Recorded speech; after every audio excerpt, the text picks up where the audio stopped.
अस्सलाम वालेकुम dear students, मैं हूं आपकी टीचर डॉक्टर अनम और आज हम पढ़ेंगे न्यूट्रिशन इन फंजाई के बारे में। फंजाई के पास क्लोरोफिल नहीं होता और हमें पता है कि क्लोरोफिल ज़रूरी है फोटोसिंथेसिस के लिए और फोटोसिंथेसिस के ज़रिए जो है वो अपनी खुराक तैयार की जा सकती है जैसे कि प्लांट्स करते हैं।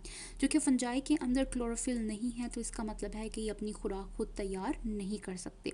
तो ये क्या करते हैं कि ये अपनी खुराक को डायरेक्टली एब्जॉर्ब करते हैं अपने इर्द गिर्द के माहौल से या इन्वायरमेंट से। इस वजह से हम फंजाई को कहते हैं कि वो एब्जॉर्प्टिव हेट्रोट्रॉप्स हैं। हेट्रोट्रॉप्स का मतलब है कि वो अपनी खुराक खुद तैयार नहीं कर सकते और एब्जॉर्प्टिव का मतलब है कि वो एब्जॉर्ब करते हैं खुराक को या न्यूट्रिएंट्स को अपनी इन्वायरमेंट से। न्यूट्रिशन की बेसिस के ऊपर देखा जाए तो हमारे पास 5 आ जाती हैं फंजाई की किस्में, जिसमें हैं decomposers, saprotrophs, parasites, predators and mutualistic relationship. Decomposers के बारे में पढ़ लेते हैं। डिकम्पोजर्स वो फंजाई है जो कि अपनी खुराक को डायरेक्टली हासिल करते हैं डेड ऑर्गेनिक मैटर से। अब ये करते क्या हैं कि ये डाइजेस्टिव एंजाइम्स बनाते हैं और उन डाइजेस्टिव एंजाइम्स को डेड बॉडीज़ के ऊपर, जो कि प्लांट या एनिमल्स की डेड बॉडीज़ हैं, उसके ऊपर डाल देते हैं। डाइजेस्टिव एंजाइम्स क्या करते हैं कि वो डेड ऑर्गेनिक मैटर को डाइजेस्ट करते हैं और जो ऑर्गेनिक मैटर निकलता है या बनता है उसको फंजाई क्या करेंगे, एब्जॉर्ब कर लेंगे। तो इस तरह से फंजाई जो है वो डिकम्पोज़र के तौर पर ना सिर्फ अपनी खुराक हासिल कर लेते हैं बल्कि वहाँ पर जो प्लांट या एनिमल्स होते हैं उनके डेड बॉडीज़ को भी with the passage of time degrade कर देते हैं या रिसाइकल कर देते हैं। फिर आ जाते हैं सेप्रोट्रॉप्स। सेप्रोट्रॉप्स क्या करते हैं कि वो अपने सबस्ट्रेट के ऊपर एंकर की तरह जो है वो अपनी हाइफीज को डाल देते हैं और वो स्पेशलाइज्ड हाइफीज को हम कहते हैं राइजोइड्स।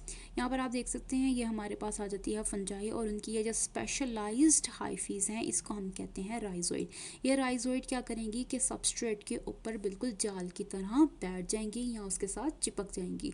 ये बिल्कुल उसी तरह से काम करती हैं जिस तरह से बड़े बड़े जहाज़ों को समंदर में ठहराने के लिए एंकर डाला जाता है, बिल्कुल उसी तरह से ये एंकर के तौर पर सबस्ट्रेट को काबू में कर लेती हैं।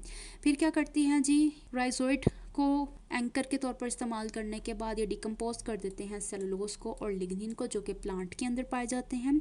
बैक्टीरिया के साथ साथ सेप्रोट्रॉफ्स जो हैं वो मेजर डिकम्पोजर्स हैं बायोस्फीयर के, यानी कि जितने भी डेड और डिकेइंग मैटर हैं उन सब की रिसाइकलिंग का काम जो है बैक्टीरिया के साथ साथ फंजाई करते हैं। यानी उनके अंदर जितना carbon, nitrogen, oxygen, hydrogen elements हैं उन सब को इन्वायरमेंट में दोबारा से डाल देते हैं ताकि वो दोबारा रिसाइकल हो सकें और काम आ सकें। इसके बाद आते हैं पैरासाइट्स। पैरासाइट्स क्या करते हैं कि वो न्यूट्रिएंट्स को एब्जॉर्ब करते हैं डायरेक्टली लिविंग होस्ट के साइटोप्लाज्म से। यानी कि इस केस के अंदर जो होस्ट है वो डेड नहीं होता बल्कि वो लिविंग होस्ट है। तो पैरासाइट्स क्या करेंगे कि अपनी जो हाइफीज हैं उनको साइटोप्लाज्म के अंदर पेनिट्रेट कर देंगे और वहाँ से अपनी खुराक हासिल करना शुरू कर देंगे। अब इनके पास स्पेशल हाइफीज होती हैं जिनको हम कहते हैं होस्टोरिया। यहाँ पर आप देख सकते हैं कि ये हमारे पास फंगल हाइफी है। इस फंगल हाइफी ने क्या किया कि अपनी स्पेशलाइज हाइफी टिप्स जो हैं उसको लिविंग सेल के अंदर डाल दिया और इनको हम कहते हैं कि भाई ये हमारे पास क्या है, होस्टोरिया या स्पेशल हाइफिल टिप्स आ जाती हैं। ये जो कि लिविंग सेल्स हैं तो इसके अंदर डालने के बाद वो आराम से वहाँ से अपने न्यूट्रिएंट्स हासिल कर सकते हैं। हमारे पास दो तरह के पैरासाइट्स आ जाते हैं, ऑब्लिगेट पैरासाइट्स और फैकल्टेटिव पैरासाइट्स। ऑब्लिगेट पैरासाइट्स जो हैं वो सिर्फ और सिर्फ अपने लिविंग होस्ट के ऊपर ही ग्रो कर सकते हैं और अगर आप उनको जो है वो लैब के अंदर ग्रो करवाने की कोशिश करें कल्चर प्लेट्स के ऊपर तो वो ग्रो नहीं करेंगे। इसके एग्जाम्पल में हमारे पास आ जाता है माइल्ड्यूज और most of the rust species. इसके बाद आती हैं फैकल्टेटिव पैरासाइट्स। फैकल्टेटिव पैरासाइट्स को ना सिर्फ होस्ट के ऊपर ग्रो करवाया जा सकता है बल्कि आप उसको आर्टिफिशियल ग्रोथ मीडिया पे भी ग्रो करवा सकते हैं अपनी लेबोरेटरी के अंदर। फिर आ जाते हैं प्रीडेटर्स। प्रीडेटर्स क्या करते हैं जी कि ये अपने प्रे के ऊपर हमला करते हैं, उसके बाद उसको पैरालाइज कर देते हैं। पैरालाइज करने के बाद अपनी हाइफिस को उसके अंदर पेनिट्रेट करवाते हैं या उसके अंदर डाल देते हैं और वहाँ से उसका न्यूट्रिएंट मटेरियल जो है उसको एब्जॉर्ब करना शुरू कर देते हैं।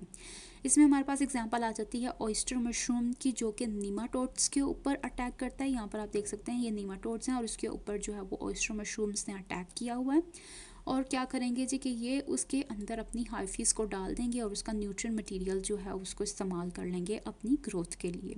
सम स्पीशीज़ आर्थ्रोपोटेरस की क्या करती हैं कि जो सोइल के अंदर निमाटोड्स होते हैं उनको ट्रैप करने के लिए उनके इर्द गिर्द कंस्ट्रिक्टेड रिंग्स बना देते हैं। ये आप देख सकते हैं, ये कंस्ट्रिक्टेड रिंग्स हैं। ये कंस्ट्रिक्टेड रिंग्स क्या करते हैं कि निमाटोड को उस जगह से हिलने नहीं देते, ना ही वो यहाँ से बच के भाग सकते हैं, और आराम से फिर फंजाई क्या करते हैं उसको अपने हाइफीज़ को पेनिट्रेट करते हैं और उसको डाइजेस्ट करना शुरू कर देते हैं। इसके साथ साथ कुछ प्रीडेटर हाइफीज़ क्या करती हैं कि वो स्टिकी सब्सटेंसेस भी बनाती हैं जो कि प्रे को ट्रैप करने के लिए इस्तेमाल किया जाता है। बिल्कुल उसी तरह से जिस तरह से स्पाइडर्स अपना स्टिकी सब्सटेंस वेब बनाने के लिए या जाला बनाने के लिए इस्तेमाल करते हैं कि जब उसके साथ कोई आके प्रे चिपकता है तो वहाँ से उसके लिए बच के निकलना मुश्किल हो जाता है। बिल्कुल उसी तरह से फंजाई भी स्टिकी सब्सटेंसेस बनाते हैं। उसके साथ जब आके प्रे निकल लगता है तो वो ट्रैप हो जाता है और उसके बाद फंजाई आराम से उसको जो है वो डाइजेस्ट कर लेती है। इसके बाद लास्ट हमारे पास आ जाता है म्यूचुअलिज्म या म्यूचुअलिस्टिक सिम्बायोटिक एसोसिएशन। इसके अंदर क्या करता है, फंजाई के अपने पार्टनर के साथ म्यूचुअलिस्टिक रिलेशनशिप बनाता है जिसमें फंजाई अपने पार्टनर को फ़ायदा देता है और जो पार्टनर है वो फंजाई को फ़ायदा देता है, यानी कि दोनों एक दूसरे के साथ मिलकर काम करते हैं और दोनों एक दूसरे को फ़ायदा देते हैं और किसी का नुकसान इसमें नहीं होता।